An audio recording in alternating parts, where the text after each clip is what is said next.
I'm Kristen Reynolds, And I'm Noelle Dollard. and we are a co-teach team. We are. Year 3, I think has been possible because of the work that we did in the previous years. And setting that foundation and starting with talking with each other about what roles we're going to take. And those roles have even evolved over the years. But I think starting with that conversation and discussing kind of who's doing what and who's in charge of what each day has set that.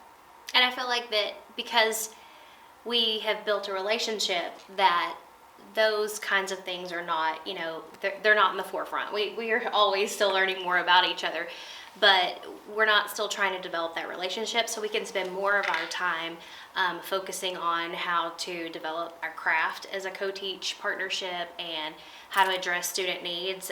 And this year has definitely been different. It's harder to meet some of the co-teach models with the restrictions of COVID and sharing items and things. Even like doing parallel teach, where it used to be really easy just to send half the room to the floor while the other half moved to the other side of the floor. Now it's okay, how are we going to rearrange the room and what are we going to do? And we came up with some different solutions. Like when we wanted to parallel teach some annotation, we used our normal screen, and then we went and got the overhead projector and busted that out to pull in some old technology and still be able to do what we needed to do. I think too that strong base and that relationship has allowed us to be able to express frustrations and read each other a lot better. And when we get to that frustration point, we kind of have figured out how to communicate with each other and how to problem solve, and there's no judgment there, which has been really good. Yeah. And I feel like that something that has been more apparent for me this year, third year in, is that I'm seeing that because there's 2 of us in here to share the workload and to share addressing kids' needs, that I'm actually seeing some more, that we're able to meet kids' social emotional needs a little bit better. When there's one teacher up and leading 28 kids, it's harder to stop what you're doing and go over to the kid that is breathing very, very hard to figure out, is it a mask break? Are they having anxiety or whatever? And with 2 of us in here, we're able to do that regardless of, who is up leading and that kind of thing. And I feel like because of the limitations that we've had with regrouping kids, that we have been a little bit heavier on the one teach, one support, but we've tried to not have that just one person always is doing that. And I feel like it shows me different things, when I'm doing the other role. Do you feel like that? Yeah. It's different for you? It is. It's a different perspective. It is a different perspective, and it's fun to be almost that support person more often, because you do get to see things that you don't see when you're up teaching.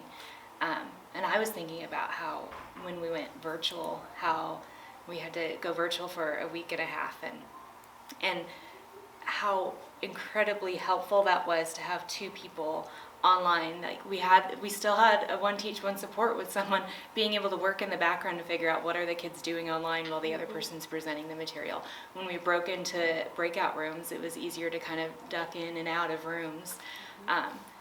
So even virtually, having 2 teachers there and knowing the kids and sharing that responsibility is huge. Hi, my name is Jillian, and I am in Miss Dollard's and Miss Reynolds' class. Being in a class with 2 teachers is very helpful because I have dyslexia. One of the teachers can teach the class and the other can come over and help me. Hi, my name is Chloe. I'm in 5th grade literacy with Miss Reynolds and Miss Dollard, and I love and enjoy having 2 teachers because they can answer my question twice as fast and they can get to other kids twice as fast. Do you also incorporate the TBCI model throughout your day whenever Miss Reynolds leaves the classroom? It's something you Oh yes, the set and the wrap, don't that ever is all day, every day. We always start with the set, end with a wrap. I only have one class that I don't teach with her besides my intervention. I guess for the intervention I don't use the set and the wrap, but for social studies and throughout the day. That's just our bookends, and it really, we found that if we don't do it, if for some reason we skip it or I try to mix it up and not use the acronym, Yeah. then they're like deer in the headlights, that they don't know what to do without it. And so it really does provide that structure, and I appreciate having to think through, especially like, okay, what should be my engaged question today? How can I get them thinking, and where do I want them to start thinking before we start? And I like that the set gives an opportunity to where if we find something that we thought kids had one day, and then like they leave us and we realize, oh, they didn't know what we thought they knew, that becomes the E the next day, is so that we can start with that spot and then we can build upon it. So it's very helpful. I'm Janetta Cordy, and I am the special education teacher. I'm Hallie Rowell, and I am the general education teacher. And this is our third year with the Boundless Learning Co-Teach program. And we are team Conquer and Divide. Okay, so this year we, of course, are teaching during the pandemic, but we haven't really changed a whole lot of how we teach our children, our students. We had a conversation prior to this about being our third year. It's really easy to know where we're going to start and where we're going to end, because we have our curriculum planning guide, and with 3 years under our belt with that, we kind of know the standards really well, and how we want to get the kids to be proficient with those skills. Yeah, we are still able to pull small groups and still use a lot of the different co-teaching models, whether we are both teaching the same thing, just separate sides of the room, or we're pulling a small group in the hallway, or one person is teaching and the other person is chiming in and providing supports or different explanations when needed. So we're still using all of those models. And Danetta helps clean up all the desks too. So thankful for that help. Yeah, I'm a cleaner now, Yeah. thanks to COVID.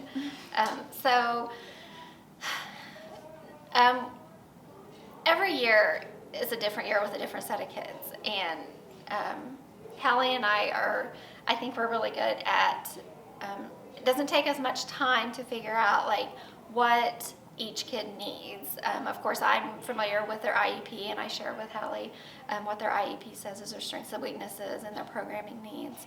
But we really try to get to know each kid and what strengths they have, and go try to develop lessons and accommodate and modify so that we can target those strengths.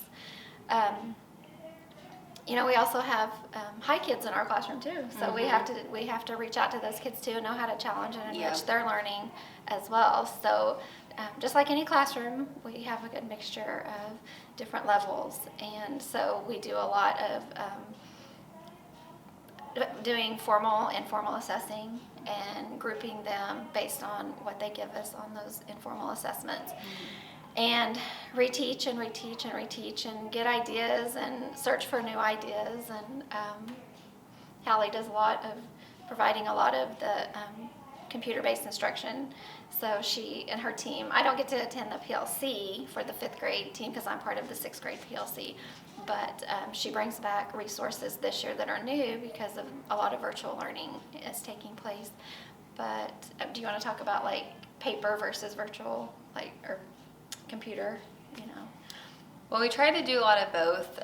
In the beginning of the year, it was definitely more heavy on the computer side of things, but we try to have both avenues, and our students, I think, are getting a lot more comfortable using the computer more, and especially that since there's 2 of us in the room, we can really help students navigate the Chromebook and find where they need to be. So I think that's been really helpful as far as the computer aspect has been. But some kids, we talk about, once we've planned a lesson, always having paper copies provided for the kids, Yes. because some kids do better with some skills when they have paper in front of them. So Hallie's usually really good about printing a couple of paper copies for each class period. And surprisingly, you'd be surprised, even some of the kids unexpectedly will want a paper copy. Yes. So I would say that was kind of an eye-opener this year of offering paper and computer, because some kids need and some kids we have to encourage, you might want to try this on paper and then go to the computer, because they just do better when they have it right there in front of them. You know, some of them have visual perception difficulties and handwriting difficulties and things like this. So we try to use definitely a good mixture of giving them opportunities to pick what they want from. And Hallie, I know you talked about how the team-based cycle of instruction is something you've just adopted through your teaching the whole day. So can you talk about that? Yes. So I use the setup and the wrap-up in every single class.